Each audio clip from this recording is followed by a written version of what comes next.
Hello friends, good morning.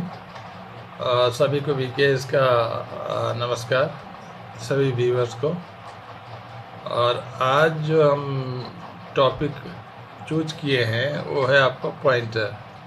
चाहे आप कोई भी लैंग्वेज सीखिए, पॉइंटर तो मिलेगा ही। और पॉइंटर का एक्सप्रेशन में कैसे यूज करेंगे, एरे के साथ इसका क्या अंतर है, इसको भी हम लोग समझेंगे। और हम कोशिश करेंगे कि पॉइंटर इस तरह से समझाया जाए कि आप इससे भागेंगे नहीं और इससे आपकी दोस्ती हो जाएगी। ठीक है। तो देखिए, जब कोडिंग करते हैं तो हमारा प्रायोरिटी सबसे पहले रहता है कि भाई कंप्यूटर को या कंपाइलर को सारा इनपुट डाटा दे दिया जाए। और ये आपको पता है कि डाटा जो है हम लोग कंप्यूटर में डायरेक्टली नहीं दे सकते, मेमोरी के थ्रू देते हैं। तो पहले आया था सिंपल वेरिएबल था पहले, धीरे धीरे विकास हुआ है सिंपल वेरिएबल। तो मान लीजिए मार्क्स इन करना है तो हम लोग लिख देते थे m बराबर 60, ये लिखते थे। तब इसमें कंपाइलर क्या करता था कि मेमोरी में जाके एक मेमोरी लोकेशन को एक सिंबॉलिक ढंग से एड्रेसिंग कर देता था m नाम से, और इसमें आपका डाटा को स्टोर कर देता था 60। ठीक है। अगर दूसरा मार्क्स देना है, मान लीजिए हिंदी का मार्क्स, तो हम लोग लिखते हैं int h is equal to 70। Compiler इसको पढ़ के क्या किया, मेमोरी में एक लोकेशन को इस सिंबल से एड्रेसिंग कर दिया, यूजर डिफाइंड सिंबल से, और इसमें 70 को स्टोर कर दिया। ये डेटा हो गया। और जब हम लोग कोडिंग करने लगे तो पता चला कि भाई मार्क्स तो और भी है, एक स्टूडेंट का कम से कम 10 मार्क्स, 10 स्टूडेंट का 100 मार्क्स। तो इसका मतलब है कि तब तो हमको वेरिएबल ऐसे लिखना पड़ेगा, इंट m1 फिर इंट m2। तो भाई ये तो कॉम्प्लेक्स हो गया। तो कॉम्प्लेक्सिटी को हटाने के लिए फिर एरे का आविष्कार हुआ, एरे वेरिएबल। इसको क्या कहेंगे, एरे वेरिएबल। इसमें क्या, इसको कैसे लिखेंगे, इंट m स्क्वायर ब्रैकेट, इसमें मान लीजिए 100 मार्क्स है, 100 स्टूडेंट्स का मार्क्स है तो 100 लिख दिया। इसमें फ़ायदा क्या, अब इसको कंपाइलर पढ़ा तो क्या किया, ग्रुप में मेमोरी लोकेशन बनाया इस तरह से। अभी हम छोटा सा बनाते हैं, जैसे इंट 5 स्टूडेंट का मार्क्स जमा करना है तो 5 लिख दिए। इसमें ग्रुप में मेमोरी लोकेशन बनाया 1 2 3 4 5, इसका नाम रख दिया m। अब इसमें मान लीजिए मार्क्स है 5 स्टूडेंट का, मान लीजिए 10 20 इस तरह से मार्क्स है। 10 को इसमें स्टोर कर दिया, 20 को इसमें स्टोर कर दिया, इस तरह से डाटा स्टोर कर देता। इसमें फ़ायदा हो गया हमको, और हमको थोड़ा इजी हो गया। मार्क्स के लिए अगर एक साथ बहुत सारा डाटा जमा करना है तो बस m लिख दीजिए। हाँ, इस डाटा को अगर कल हमको ज़रूरत पड़ा तो इसको हम लोग इंडेक्सिंग करके मंगा लेते थे, m0 m1, मतलब ये मेमोरी लोकेशन, ये पहला वाला लोकेशन का नाम 0 रहता है, दूसरे वाला का 1, ये इंडेक्स हो गया, इंडेक्स हो गया, या सबस्क्रिप्ट भी बोलते हैं टेक्निकल भाषा में।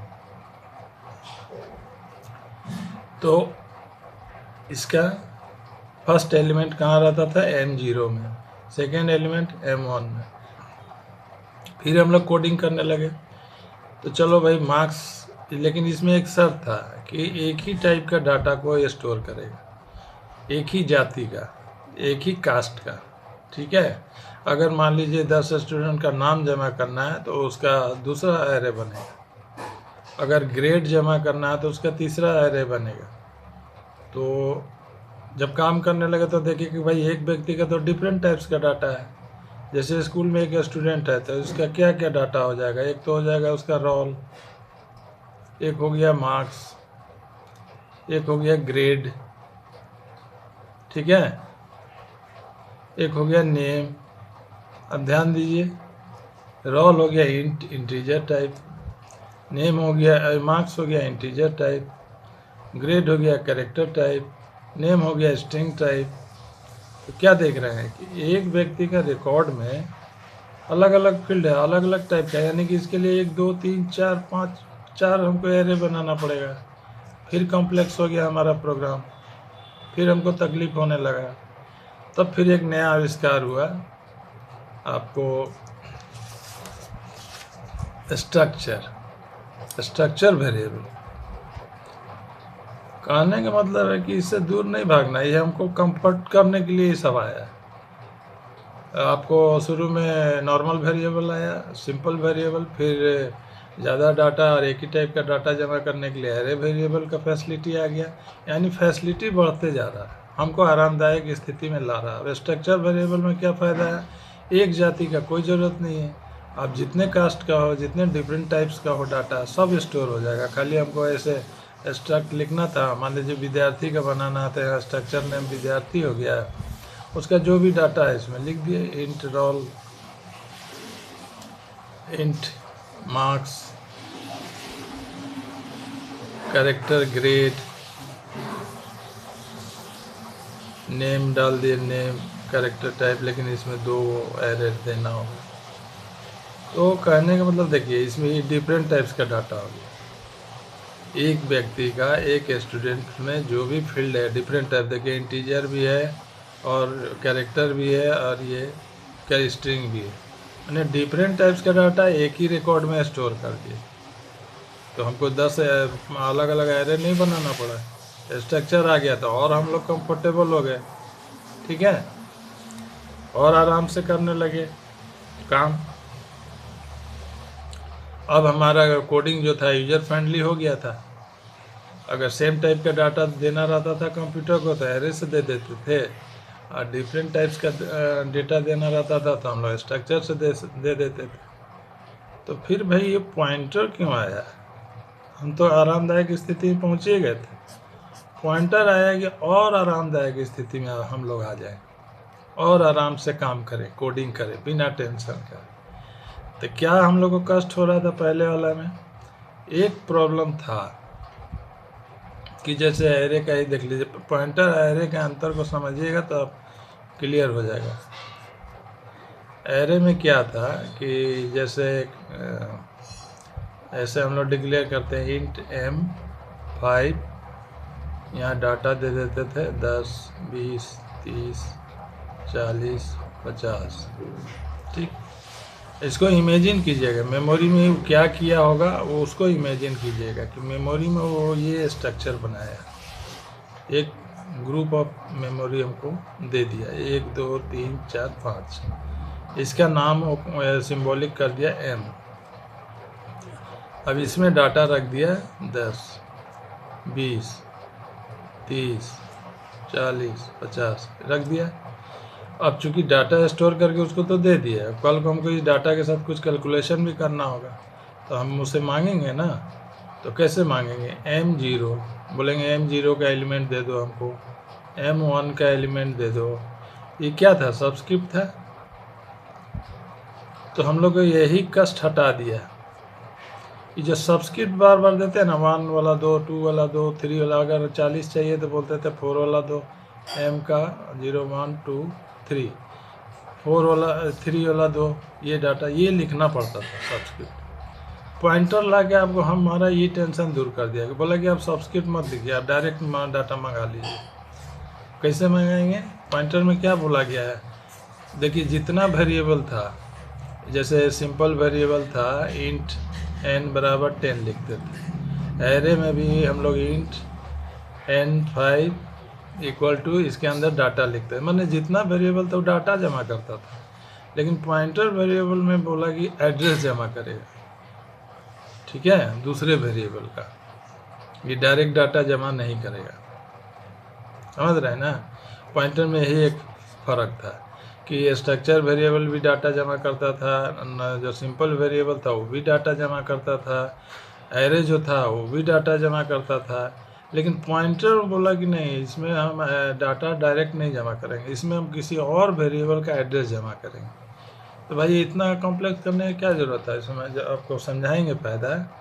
अगर दूसरा वेरिएबल इसमें स्टोर हो गया ना तो सबस्क्रिप्ट का चक्कर खत्म। देखिए हम उदाहरण देके बता रहे हैं, जैसे कि मेन प्रोग्राम, पहले तो मेन फंक्शन लिखते हैं ना कोई भी प्रोग्राम में, ये लैंग्वेज में।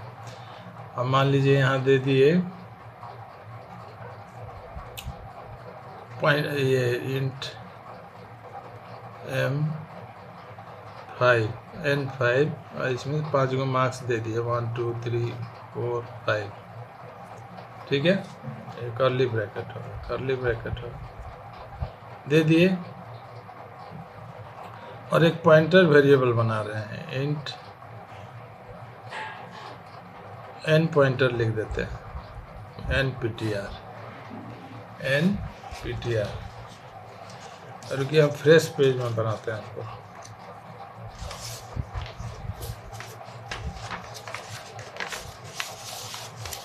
देखिए अब दिख रहा होगा मेन, चाहे सी में प्रोग्रामिंग कीजिए, चाहे C+ में कीजिए, चाहे और ये इसमें कीजिए, जावा में कीजिए, सब में है कि मेन फंक्शन के बॉडी में जो हम कोडिंग लिखेंगे उसी को कंपाइलर पढ़ता है, और नहीं तो नहीं पढ़ेगा, ठीक है। तो देखिए अगर हम एक वेरिएबल बनाते हैं, इंट मार्क्स का वेरिएबल बनाते हैं, 5 मार्क्स लिख दिए, ये समझ रहे हैं ना, ये वेरिएबल नाम होगा, लेकिन एरे वेरिएबल हुआ क्योंकि अंदर में साइज दिए हुए। 5 एलिमेंट ही जमा करेगा। पहला मार्क्स 55, दूसरा मार्क्स 95, तीसरा मार्क्स 35, चौथा मार्क्स 44, पांचवा मार्क्स 65, ठीक है। स्टोर कर लिए। अब देखिए पॉइंटर से आपको क्या चमत्कार होगा, इंट पॉइंटर mptr लिखते हैं, ये समझ जाएगा कि पॉइंटर वेरिएबल है। इसको ऐसे पढ़ते हैं, राइट टू लेफ्ट चलिएगा, ठीक है। तो m pointer is a pointer to integer, it is a pointer to integer, ये स्टार का सिंबल है, ऐसे पढ़ेंगे, ये स्टार हो गया pointer to integer. Pointer to integer का मतलब ये तो आप जान रहे हैं, ptr पॉइंटर वेरिएबल में डाटा जमा नहीं रहता है, क्या जमा रहता है, एड्रेस। तो यहाँ पे कंपाइलर को इंस्ट्रक्शन दिए कि देखो mptr एक पॉइंटर वेरिएबल है जो पॉइंटर टू इंटीजर है, यानी कोई इंटीजर वेरिएबल का एड्रेस ही जमा कर सकता है, कोई इंटीजर वेरिएबल का एड्रेस ही जमा कर सकता है। ऊपर में देखिए ये इंटीजर वेरिएबल है, इसी का एड्रेस हम इसमें जमा करेंगे, ठीक है। अब आप आराम से ये जब बोल दिए कंपाइलर को, तो कंपाइलर रेडी हो गया कि ठीक है आपका ये वेरिएबल में आप इंटीजर वेरिएबल जमा कीजिए, हमको कोई प्रॉब्लम नहीं है, आप पहले बोल चुके हैं। अब हम नेक्स्ट टाइम क्या करेंगे, mptr में इसका वेरिएबल का एड्रेस m0 को जमा कर देंगे। तो इसका एड्रेस जमा करना तो ये ऑपरेटर लगेगा, एम्परसेंड, यानी एड्रेस ऑफ ये m। हम कह रहे हैं कि m0 का एड्रेस इसमें स्टोर कर दो, ठीक है। स्टोर हो गया। अब देखिए आप इसको प्रिंट कराइए, तो cout mptr, इससे क्या करेगा, इसमें तो ये एड्रेस जमा है, एड्रेस दिखा देगा हेक्साडेसिमल में। लेकिन अगर हम लिखेंगे cout, बोलेंगे कि इसका वैल्यू दिखाओ, कैसे बोलेंगे, mptr स्टार, स्टार का मतलब वैल्यू ऑफ, यानी mptr का वैल्यू दिखाओ, mptr का वैल्यू दिखाओ। इसमें एड्रेस किसका जमा है, पहला वाला, तो ये 55 दिखा देगा। अब बोलेंगे कि इसका ये बढ़ा दो, mptr को इंक्रीमेंट कर दो, प्लस, यानी 1 से बढ़ा दो। तो इसका मतलब ऐसे भी है, mptr बराबर mptr +1, ऐसे भी लिख सकते हैं। यही कह रहे हैं कि mptr को 1 से बढ़ा दो, यानी अब अगला लोकेशन में उसको भेज दो। अब फिर प्रिंट कराइए cout mptr, तो आपको अगला डाटा प्रिंट कर देगा। ये देखिए खाली उसको इंक्रीमेंट कर दीजिए, अगला डाटा प्रिंट कर देगा। तो सबस्क्रिप्ट का चक्कर ख़त्म हुआ ना। एरे में देखिए, हाँ यहाँ पर जो आप ये एड्रेस जमा किए हैं ऐसे, इस यहाँ पे सिर्फ m भी लिख सकते हैं, क्योंकि जो एरे होता है ना, m जो लोकेशन बना है, इस तरह से डाटा जो जमा है इसमें 55, 95, यहाँ M0 है, तो M0 भी लिखने की ज़रूरत नहीं। ये जो M एड्रेस है ना, यही स्टोर करके रखता है इसको, इसका एड्रेस को। ये भी एक पॉइंटर है M जो है, तो आप डायरेक्ट यहाँ M भी लिख सकते हैं, क्योंकि M में पहला वाला M0 वाला एड्रेस स्टोर रहता है। ये भी एक पॉइंटर, लेकिन ये कांस्टेंट पॉइंटर है। इसमें प्लस प्लस लगाइएगा ना M में बोल प्लस प्लस करके बोलेगा कि अगला वाला डाटा को बताओ, नहीं बताएगा। बोले अगला वाला डाटा को तभी बताएगा जब M1 लिखेंगे तब। तो भले ये M जो है ये वाला एड्रेस स्टोर कर लिया तो ये पॉइंटर बन गया, लेकिन ये कांस्टेंट पॉइंटर है। इसको जब भी बोलेंगे तो या पूछेंगे तो यही डाटा दिखाएगा। अगला डाटा के लिए उसको M1 लिखना ही पड़ेगा। एरे में यही चक्कर है। तो क्या करना फ़ायदा है कि M को ये एड्रेस है ही, इसको स्टोर कर दीजिए आप पॉइंटर में। और पॉइंटर में फ़ायदा है कि बस प्लस प्लस इंक्रीमेंट करते जाइए, उसका अगला डाटा में चला जाएगा। एरे अगला ये एलिमेंट में नहीं जाता है, उसमें सब्सक्रिप्ट देना पड़ता है तभी जाता है। तो पॉइंटर आने से ही फ़ायदा हुआ कि हम किसी भी मेमोरी में उसको भेज देते थे, चला जाता था बिना सब्सक्रिप्ट का, खाली प्लस प्लस लगा के। अब बताइए फ़ायदा हुआ कि नहीं? ठीक है, तो इसको आप लाइफ में कैसे समझेंगे कि जो एरे जो हुआ ना, वो कन्फर्म टिकट वाला पैसेंजर है। वो S1 बोगी में जाके उसका 7 था, जाके बैठ गया 7 पे। अब उससे बोलिए कि S2 वाला में जाओ तो नहीं जाएगा, वो कन्फर्म टिकट हो। S2 में उसको भेजने के लिए उसको पूरा एड्रेस देना पड़ेगा। और वेट लिस्ट वाला टिकट वाला अगर कोई पैसेंजर है तो वो S1 बोगी में खाली घुस गया, S1 बोगी का एड्रेस उसको मिल गया ना, वो अपने आप S2 में भी चला जाएगा, S3 में भी चला जाएगा, S4 में भी चला जाएगा। उसको ये नहीं है। लेकिन जो कंफर्म टिकट वाला उसको TT बोलेगा कि S2 में जाओ या S3 में जाओ तभी जाएगा। वेटिंग लिस्ट वाला जो टिकट लिया है ना, वो बस एक बोगी में पहुंच गया है तो अगला में वो खुद पहुंच जाएगा। S1 से S2, S3, S4 वही है पॉइंटर में। एक एड्रेस दे दिए तो अगला एड्रेस में खुद पहुंच जाएगा, प्लस प्लस लगा दीजिए। ठीक है। हाँ, और पॉइंटर में एक्सप्रेशन में अगर आते हैं तो अगर आपका कोई पॉइंटर है, अगर उसमें आप जैसे एक सिंपल दिखाते हैं, सिंपल बना के,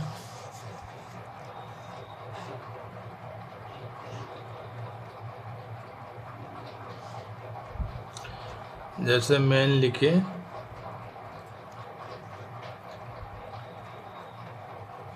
तो इंट मार्क्स बराबर 60 लिखे। ये तो नॉर्मल वेरिएबल है। एक पॉइंटर वेरिएबल बनाते हैं MPTR। ये इसको ऐसे पढ़ेंगे right to left, pointer to integer, यानी कोई इंटीजर वेरिएबल इसमें जमा कर सकते हैं। जैसे MPTR में हम जमा कर दिए इसका एड्रेस ऑफ M।